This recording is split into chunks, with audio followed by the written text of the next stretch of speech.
Correction nga pala sa part 13 na video ko.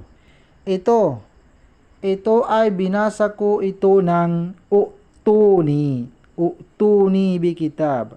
Na ito pala ay mali. Late ko lang nalaman nung napansin ng critics ko na ito ay kakaiba rin ito ito ay basahin natin ito na ituni, ganon, ituni.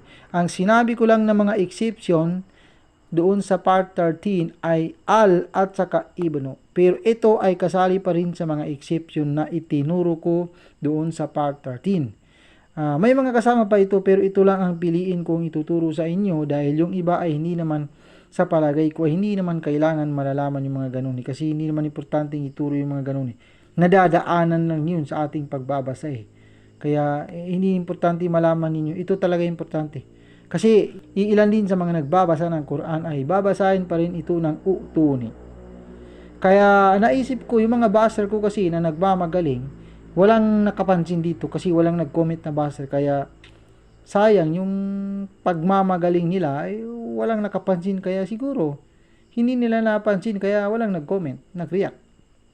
Dapat sana yung ganito yung mapansin ng mga baser Kasi yung mga baser nagmamagaling Correction po ito inuulit ko, correction po ito doon sa part 13 na video ko.